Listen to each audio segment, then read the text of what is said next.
Playing as Ronaldinho and Cristiano Ronaldo in a cage in Rio de Janeiro was an exciting new experience. If you've ever been in a football cage on a floodlit evening with your friends, working your hardest to beat the opposition team, then you know what I'm talking about. If not, then just imagine a faster paced version of football than you've ever seen before. A place where a nutmeg is more important than a goal, and there are simply no rules. FIFA Street and FIFA Street 2 were both released in quick succession. There were some minor changes and other drastic alterations. It's been 20 years since the first game was released, and I remember playing in many tournaments to find out who was the best. So what made FIFA Street so unique? And which game was better? When people think of football, they think of a 90-minute game where 22 players run around a giant pitch full of plush green grass. Whoever has the most goals at the end of the game wins the match. A game like this requires different skills. If you're really fast, for example, then you can cover more ground on the larger pitch. Today's footballers are more like athletes than ballers, but 20 years ago, the best players in the world learned their skills in the streets. If you entered a cage with 4 of your friends and you couldn't keep control of the ball, you wouldn't last long. Yet, what would be even worse is if you were slow on the ball. Then you'd invite aggressive tackles and be hacked off the pitch. FIFA Street was a safe haven for players who preferred the smaller sided games, but perhaps didn't have the technique to survive a match in the real world. Playing as your idol and using skills to take on your opponent is beautifully addictive. This is the era of Joga Bonito and Olays, and what a time it was. I loaded up the game on my PlayStation 2 and was immediately treated to the Brazilian players balling out. The soundtrack is perfect for a FIFA Street game, but due to copyright reasons, I had to turn it off. I didn't turn off the MC though, and I honestly enjoyed his enthusiasm for the game. Your body is an instrument whose sole use is to keep the ball in the air. What I didn't enjoy was not remembering the buttons from my childhood. In my very first game, I was totally lost, and I conceded an early goal. The colour of the kits was tormenting my eyes, but I did remember that you can foul cynically and get away with it. That helped to ease some frustration. In the end, I realised that you must press X to change players, and I started to compete a little. Initially, I was frantically swirling the right analog stick and accepting any skill that my player managed. Then I pressed the triangle button, and skills became a lot easier. Unfortunately, my goalkeeper was shocking. I conceded to a game breaker.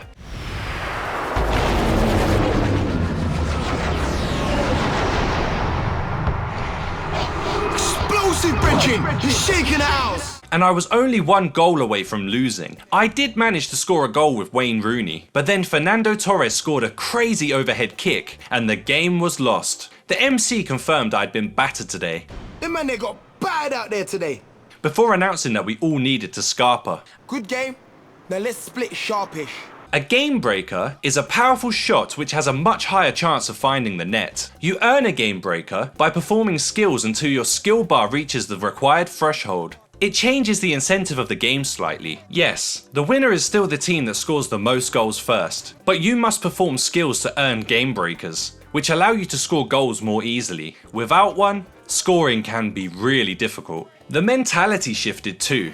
In my next game, I decided to be Brazil, and they were much easier to use than the English. I scored with my favourite player in football history, Ronaldinho, and then I started thinking, it feels so cheap to just score a goal. Instead, I felt like I had to earn the goal by performing a crazy skill first. Goals were no longer the main priority, and if you scored without using a game breaker, did you really score? After a lot of skill moves, I had finally earned my first game breaker. I was filled with anticipation as I initiated the strike, only for it to be saved by the keeper.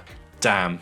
It was nice to get my revenge by blocking their game breaker, and I was scoring goals for fun. I learned the hard way that there is no point in sprinting unless you're either through on goal or sprinting back to defend. Cristiano Ronaldo destroyed my defenders, and it's incredible that he's still playing to this day. Thankfully, my defenders seem to be better at attacking, and Roberto Carlos scored a stunning volley to win the game.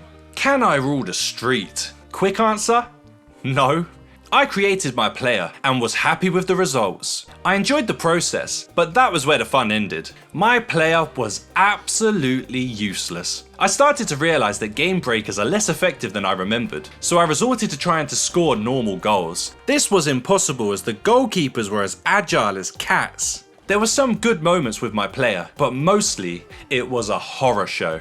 I didn't rule the street in either game. It wasn't a fun experience, and the mode actually became repetitive after a while. My player must have looked the part on FIFA Street 2, because Cristiano Ronaldo and his team asked me to play for them.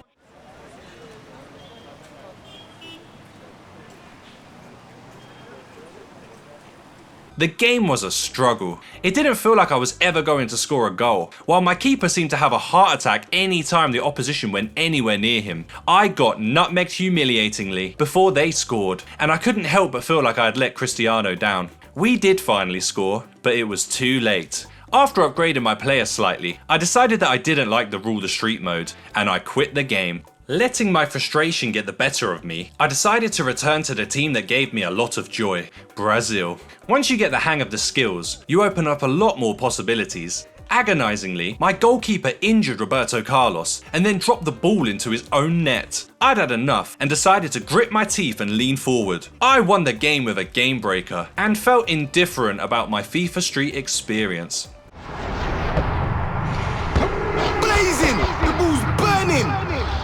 Moving on to FIFA Street 2. I fancied a change of pace. The skills challenge mode offered exactly that. The challenge was to earn as many points as possible doing crazy skills, like around the world, while keeping the ball in the air. I was hopeless at it. Even picking the most skillful English player of the era, Joe Cole, didn't help me, and I didn't make it onto the leaderboard. Leaving the skills challenge as quickly as I entered it, I then clicked play now. My brain was assaulted by a violent case of vertigo when I noticed the camera angle change. In FIFA Street, the view is from the side of the cage, which was restrictive and frustrating. FIFA Street 2 offered a whole new perspective from behind the player. This was a massive upgrade and really added to the realistic nature of the street football experience. Scoring goals felt amazing, and it was far more achievable because you have so much more of the goal to aim at. I won easily with Brazil and scored some really satisfying goals. Not every change is a step forward. There isn't a major upgrade in graphics, but the gameplay certainly felt more fluid. It's a lot more difficult to tackle than the first game, but I did still manage to block my opponent's game breaker. When I had earned my own though, I couldn't figure out how to use it. Frustratingly, the bar emptied and I hadn't even taken a shot. I don't like the exaggerated way the players fall when they're taken on. When I did manage to tackle my opponent, the ball ended up in my own net. You can't score unless you're in a very specific area of the pitch. Anywhere else, and the goalkeeper is saving your shots every time.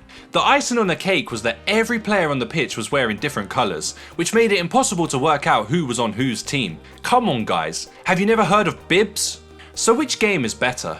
FIFA Street 2 was fine, and definitely improved on some aspects from the first game. For me though, it just doesn't show the same personality that the first game does. The MC is a lot livelier in the original FIFA Street. Woo, woo, woo, woo, woo, woo, woo. And the skills just felt more realistic. It's a lot easier to foul opponents, and the game breaker system is vastly superior, with each shot delivering plenty of joy and destruction in its wake. The first FIFA Street is so iconic, and while FIFA Street 2 isn't a bad game, it just doesn't compare. I remember enjoying competing in tournaments as a kid, but I do also remember finding the game frustrating. Playing it again, it doesn't really live up to the memories I have of it. Yet, in comparison with other street football games, I'm picking the original FIFA Street every time.